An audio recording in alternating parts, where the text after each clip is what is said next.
Bienvenidos a Asesor PLD, tu barra de especialistas en prevención del lavado de dinero por actividades vulnerables. De lunes a viernes a las 17 p.m. hora centro. Conduce. Hola amigos, muy buenas tardes.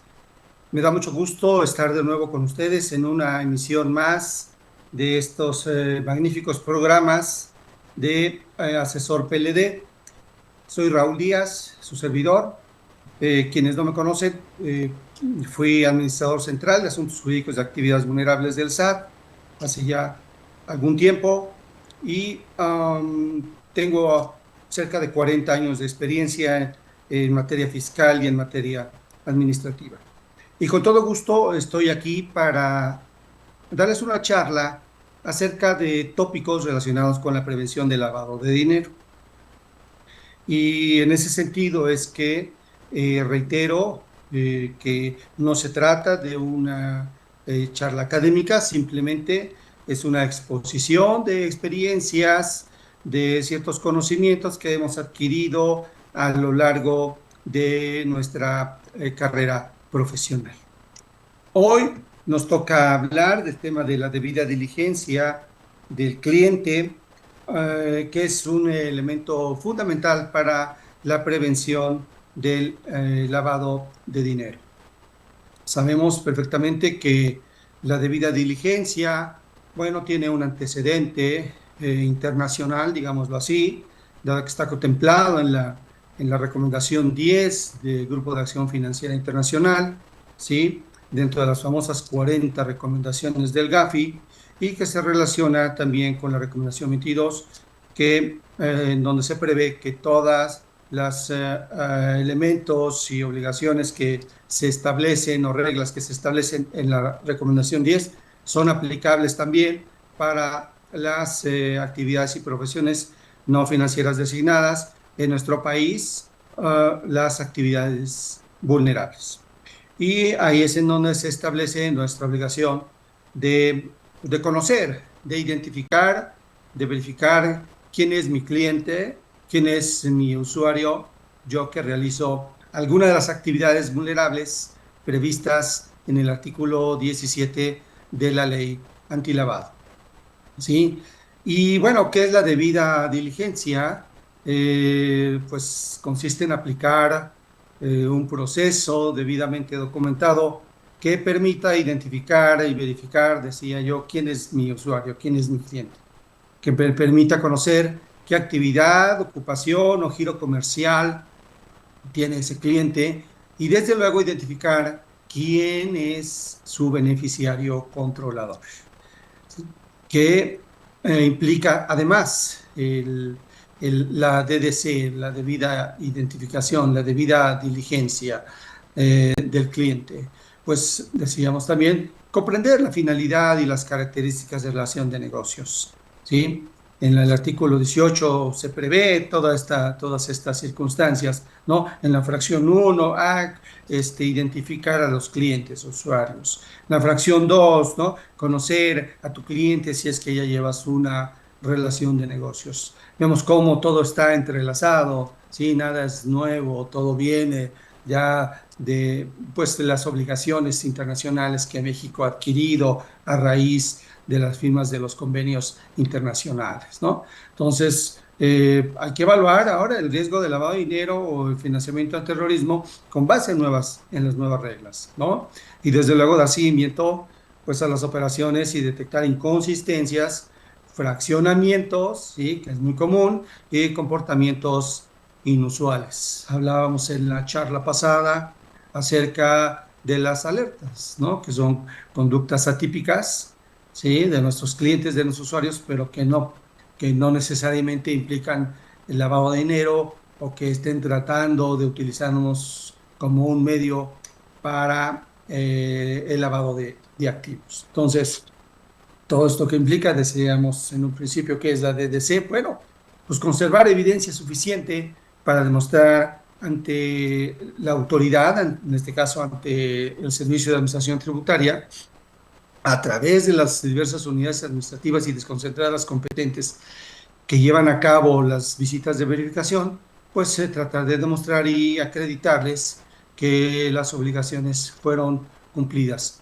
Entonces, evidentemente, pues una DDC no consiste solamente en pedir el INE, pedir el comprobante de domicilio, ¿no? Que es lo que mucha gente cree, ¿no? Ay, qué fácil integrar un expediente. Cuando haces una auditoría y pides expedientes, ¿no? De manera aleatoria, inclusive, ¿no? Sin saber qué contiene cada uno de ellos, te das cuenta que están incompletos o simplemente no tienen expedientes. Entonces, es un proceso, decíamos, la DDC, que inicia antes o al momento de celebrar la operación, o continúa incluso durante toda la relación. Recordemos que los expedientes, ya cuando tenemos una relación de negocios, pues se tienen que ir actualizando, ¿sí? Y se tiene que conservar el expediente y con ello, pues, resguardar esa identidad, ¿no? Esa reserva, esa confidencialidad que guardan todos los expedientes de nuestros clientes o de nuestros usuarios. Entonces, ¿cuál es el primer paso que las reglas actuales nos señalan para identificar correctamente, ¿no?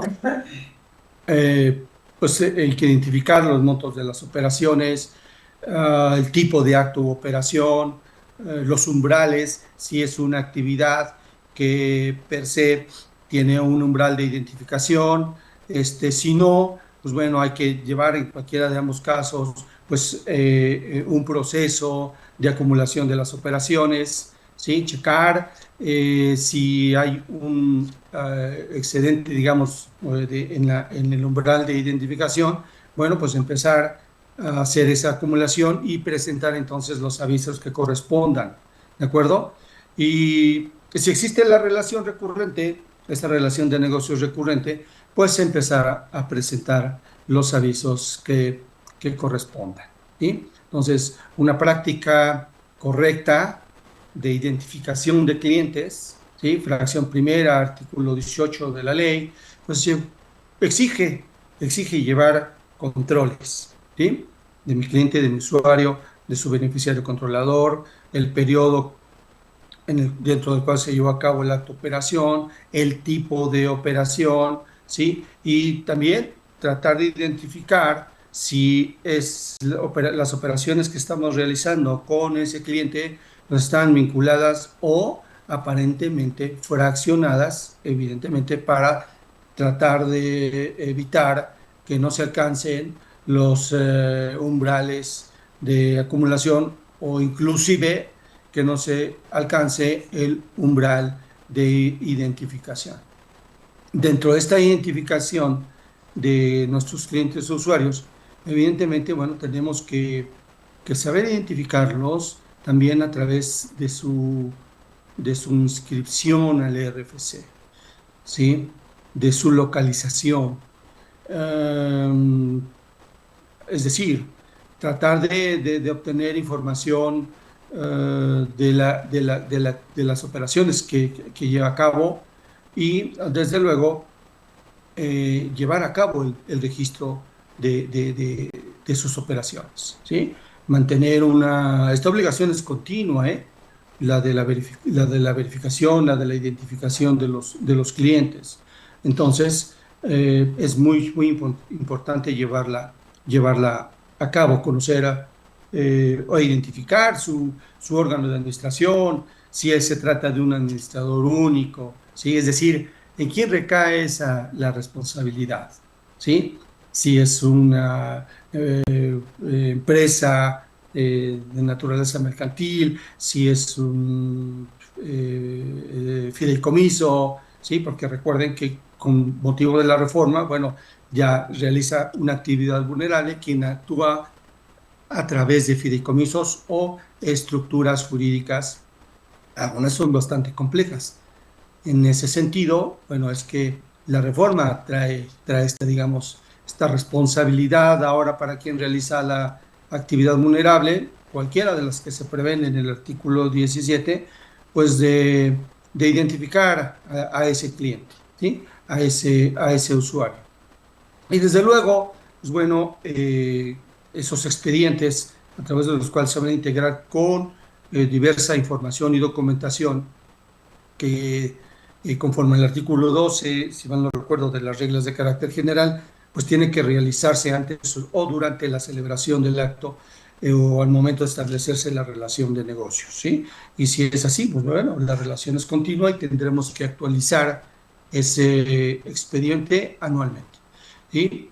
El formato, perdón, la regla nos establece que la conservación de los expedientes de clientes usuarios se puede conservar de manera física o en formato electrónico, ¿no? Siempre que se garantice, desde luego, pues la confidencialidad, la integridad, la disponibilidad de esa información, ¿sí? La auditabilidad, ¿no?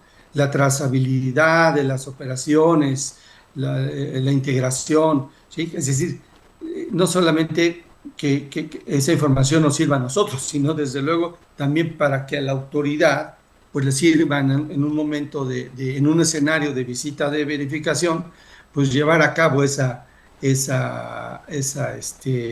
análisis, ¿sí? Y poder establecer el modus, digamos, operandi en las operaciones, con base, desde luego, también con las explicaciones que ellos solicitan, ¿no? Los auditores, a quien realiza la actividad vulnerable. Puede ser al propio encargado de cumplimiento, puede ser al director general, es decir, quien en ese momento esté llevando a cabo y le dé seguimiento a esa visita de verificación. Y es muy importante hacerle comprender al verificador, al auditor, cuando nos notifican una visita de verificación, hacerle comprender cuál es mi modelo o giro de negocio, por qué llevo a cabo así mis actos u operaciones.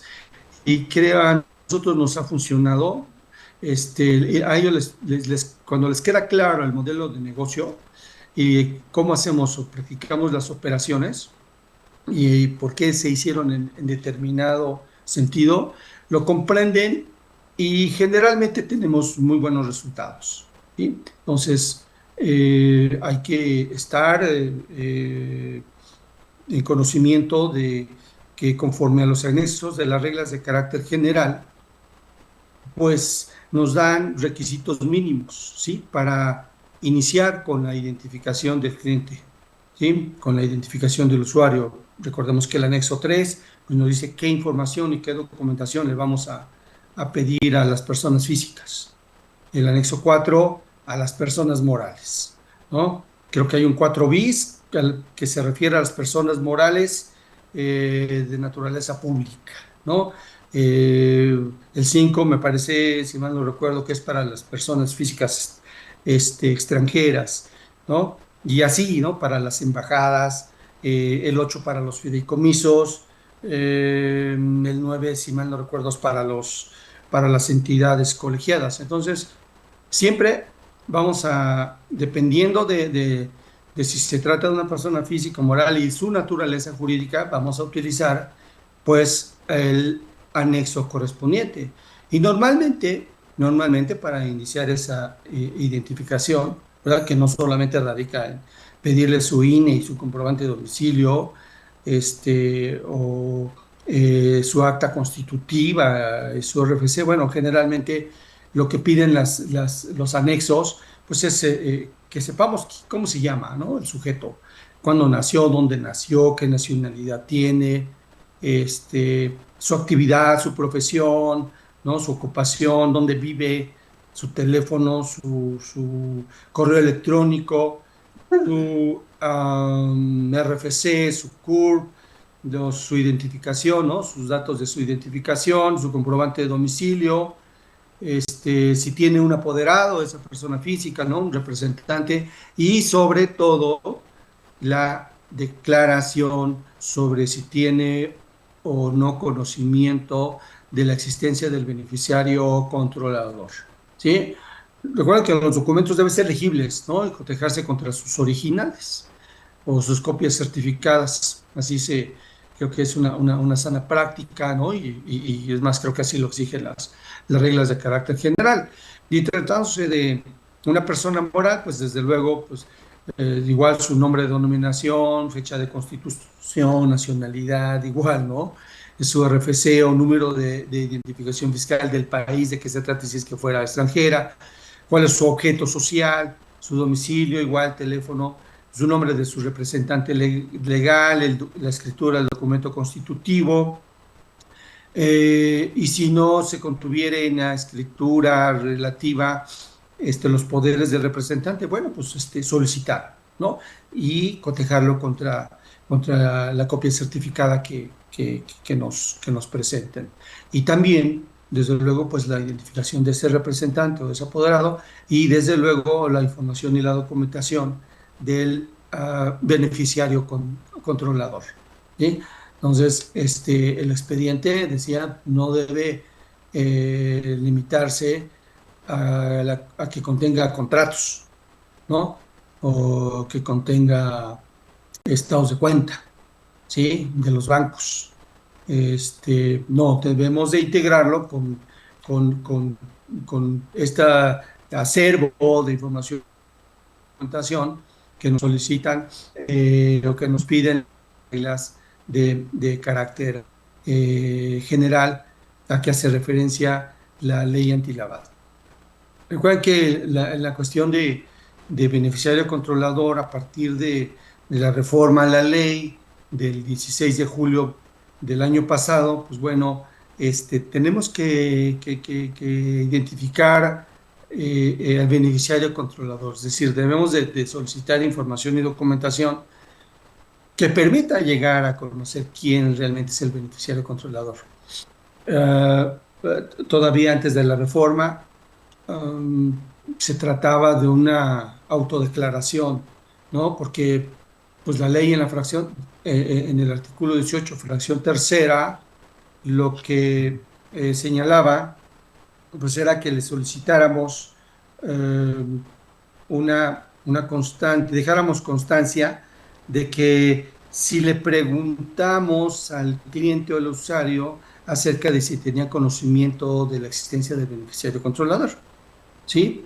Y bastaba esa declaración, ¿no? O autodeclaración para que si nos decía que no, pues ya estábamos cumpliendo con la ley, ¿no? Entonces llega un momento en que la propia autoridad, ¿no?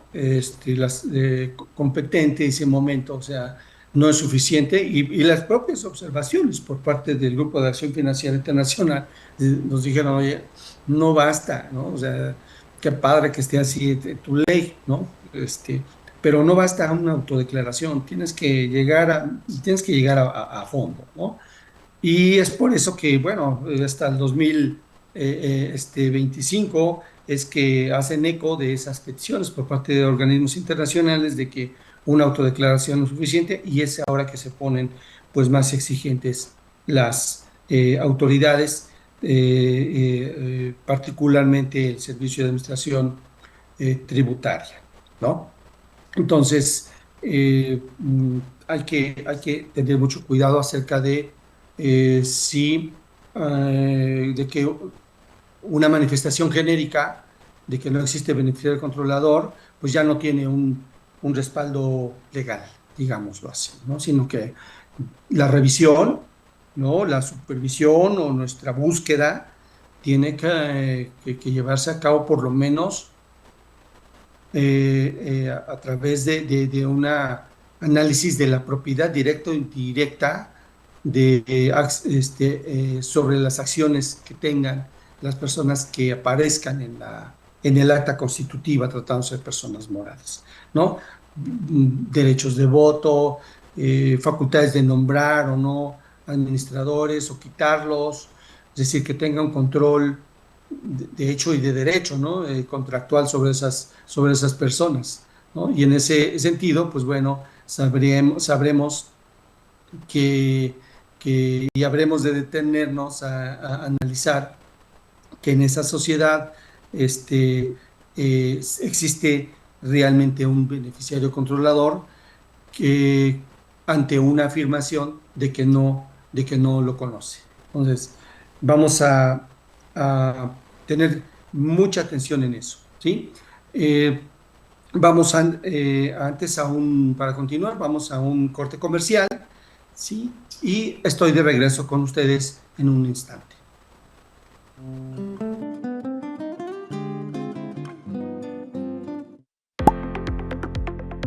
¿Sabías que una multa por incumplimiento en PLD puede costarle miles o incluso millones de pesos a tu empresa? Y muchas veces todo comienza por algo tan simple como no estar actualizado.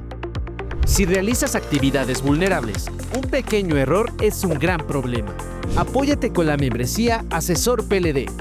Tu pase directo a contar siempre con información actualizada y ten acceso a la biblioteca especializada, cursos en vivo, asesoría en línea y bibliografía especializada. Contamos con 3 planes para que elijas la que más se adapta a tus necesidades. Elige cobertura por 3, 6 o 12 meses. No esperes a que una sanción te obligue a actuar. Fortalece hoy tus conocimientos y pide información hoy mismo al WhatsApp 55 73 42 88 15. Tax Day, tu asesor PLD de confianza. ¿Tu negocio realiza una actividad vulnerable según la Ley de Prevención del Lavado de Dinero? No dejes que el miedo a las multas te quite el sueño. En Tax Day, tu asesor de confianza, te ayudamos a cumplir con esta ley para que operes con total seguridad.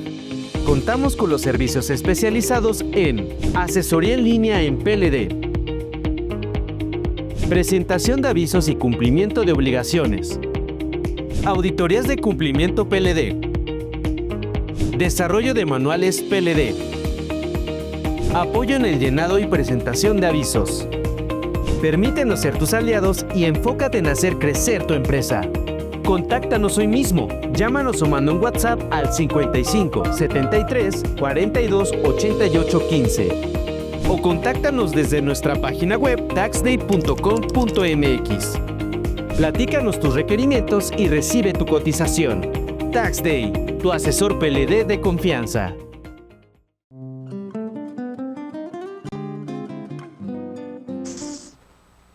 Ya estamos de regreso y dando continuidad a esta charla, ¿sí?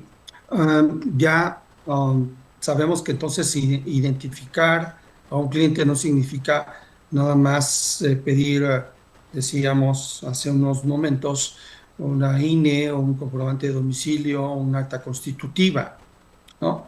Esto va más allá, ¿no? Incluso más allá de lo que como requisitos mínimos nos exige las reglas de carácter general en cada uno de sus anexos. En ese sentido, cuando existe una relación de negocios, el sujeto obligado debe obtener información sobre la ocupación del cliente, su actividad económica, pero también conocer y entender el propósito de esa relación, por qué me busca, por qué quiere realizar operaciones conmigo, ¿no? Ese cliente, ese usuario. ¿Cuál es el volumen esperado de operaciones? ¿No? ¿Con qué frecuencia voy a tener relaciones comerciales con ese cliente y con ese usuario? ¿No? Ver también en qué zona geográfica, ¿no? Se ve involucrada, que mi cliente sea de Culiacán o de Guerrero, ¿no? De Michoacán, de Matamoros, ¿sí? Pues no es lo mismo que mi cliente sea un cliente que esté ubicado en la Ciudad de México, ¿no? La ciudad de Guadalajara, Monterrey, ¿sí? Entonces, tiene mucho que ver también lo de la forma de pago, el instrumento monetario, ¿no? Y las personas relacionadas con ellos, su estructura corporativa. Y conforme al análisis que hacemos de sus actas constitutivas, pues conocer sus beneficiarios controladores, entre paréntesis, ¿verdad? Porque muchas veces no llegamos a conocer realmente pues, cuál es la mano que mece la cuna al verdadero beneficiario controlador. Sin embargo, pues ello no es obstáculo para que uh, podamos obtener información válida o razonablemente congruente con las operaciones que llevo a cabo, ¿sí? O que estoy celebrando con mi cliente. Entonces, si la ley me exige conocer a mi cliente, pues debo conocer cuál es su ocupación, ¿sí? ¿Cuál es el volumen esperado de operaciones? ¿Cuál es su giro? ¿Cuál es su propósito de la relación?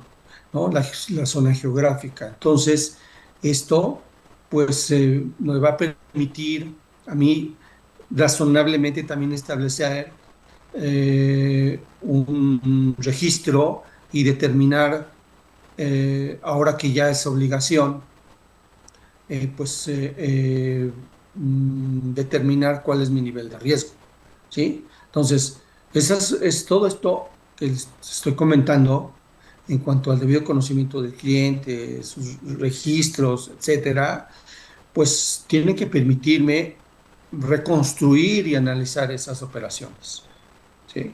Entonces, eso, pues, a la autoridad, es lo que busca la autoridad, ¿no? Reconstruir. Si ahora ya nos va a obligar a llevar sistemas automatizados, si ya nos va a obligar a llevar a cabo la identificación de mi cliente o el conocimiento de mi cliente con un enfoque basado en riesgo, pues evidentemente eso le va a permitir a ellos reconstruir y analizar las operaciones con un clic, ¿no? Porque pues es lo que se busca realmente, ¿no? Que las autoridades encuentren esa congruencia en nuestras operaciones y obligándonos, ¿no? Muchas veces a llevar a cabo pues inversiones que, que muchos lo podrán hacer y otros no. ¿Sí? Hoy salió en la semana, si mal no recuerdo, leí un artículo en donde señalaban expertos en donde decían, oye, pues es que la ley pues va a obligar, conforme a las reformas, a que los sujetos que realizan actividades vulnerables pues lleven a cabo auditorías externas, sistemas automatizados, monitoreo continuo, revisión de listas negras. Ok, ¿y cuánto me va a costar eso? ¿No? Entonces, nos están midiendo con la misma vara a la empresa chiquitita con la empresa grandotota, ¿no? O con los bancos, ¿no? Ahora sí, con el sector financiero. Entonces, creo que por ahí va a haber, hay un desbalance, ¿sí? No nos están midiendo con la misma regla o la misma vara, mejor dicho, y yo espero, ¿no? Ante la promesa de que mañana salen las reglas de carácter general, pues tomen en cuenta estas condiciones, ¿no? Estas circunstancias, ¿sí? De que no es lo mismo que lo mismo, ¿no? Entonces, vamos a esperar. Ojalá que de veras el día de mañana salgan las reglas o hoy en la noche, porque ya ven que muchas actualizaciones de las leyes las salen en la noche, ¿no? Vamos a estar atentos a ver qué novedades nos traen las nuevas reglas de carácter general, por parte de la Unidad de Inteligencia Financiera. Entonces, reconstruir y analizar operaciones, les digo, nos permitirá conocer a nuestro cliente, ¿sí? Y eso nos podrá también apoyar en determinar si hay o no motivo de alerta en esas operaciones, ¿sí? Porque a veces realizamos esas operaciones sin conocer al cliente, un cliente sin actividad económica comprobable, ¿no? Que realiza operaciones conmigo de alto valor, que realiza pagos provenientes de terceros y que no encuentro vinculación alguna. No, eso pasa en la realidad, en la práctica, ¿sí? Uso reiterado de muchas cuentas, ¿no? Para una misma operación. Entonces son alertas, son señales que tenemos que estar en ojo visor para decir, bueno, estoy conociendo a mi cliente o yo mismo me estoy haciendo del ojo chiquito, ¿no? Entonces, sociedades recientemente constituidas sin capacidad operativa, decía, sin capacidad operativa aparente, ¿no? Las negativas, y es común a revelar al beneficiario controlador, ¿no? El fraccionamiento de operaciones para evitar umbrales, operaciones incompatibles con las actividades, giro o objetos sociales declarados, ¿no? Y estructuras corporativas que muchas veces son, bueno, es lo que yo pienso, ¿no? Innecesariamente complejas. No sé, a ver, explícame, ¿no? ¿Cómo es? A veces tan complicado, de veras, que es, bueno, como por qué te haces esto cuando pues el terreno está parejo, ¿no? Entonces, desde luego, las señales que acabo de comentar, pues no necesariamente y automáticamente indican que exista lavado de dinero, lavado de activos. Pero a mí que estoy realizando una actividad vulnerable, pues sí me van a obligar a profundizar en el análisis de mi cliente, a conocerlo, a identificarlo y documentarlo, ¿sí? Y decidir en un momento dado si las operaciones con él deben continuar o no, ante el elevado riesgo que ahora vamos a esperar que dicen las reglas, cómo vamos a realizar el enfoque basado en riesgo de un cliente, si es que va a ser significativo o no, la decisión sobre si continúo o no las operaciones con determinados clientes, ¿no? ¿Qué tan grande es mi apetito de riesgo, ¿no? Si es que conforme al EBR, pues resulta que es un cliente de cuidado, ¿no? Y sigo con él, o de plano prefiero medirle, ¿no? Y bajar expectativas con ellos o establecer seguimientos reforzados, ¿no? De clientes, identificarlos como de alto riesgo, actualizar mi manual, actualizar mis evaluaciones de riesgos de esos clientes, ¿no? La capacitación para la gente que está conmigo, ¿no? Apoyándome en las operaciones, que estén realmente capacitados y puedan ellos conocer por qué un cliente es de alto, medio o alto riesgo, ¿no? Y en ese sentido, pues bueno, salir de situaciones complejas o complicadas que sean no solamente importantes, sino complejas y que deterioren mi ética, ¿no? O mi imagen o el desarrollo de mi actividad. Eh, Bien, eh, eh, enseguida creo que vale la pena comentar que eh, los expedientes, pues si ya realizo con un cliente ya llevo a cabo una relación de negocios, pues evidentemente tengo que estar mejor preparado, ¿sí? Para actualizar los documentos de identificación, los comprobantes de domicilio, estar atentos a si ese cliente, eh, qué tipo de cuentas me está manejando, de qué países están o jurisdicciones están llevando a cabo transferencias, ¿sí? Hacia mi empresa, ¿sí? Entonces, si se trata de una persona políticamente expuesta, no sé, es delicado la situación como hemos visto con esta plática, la cuestión de lo que significa el conocer a tu cliente, ¿sí?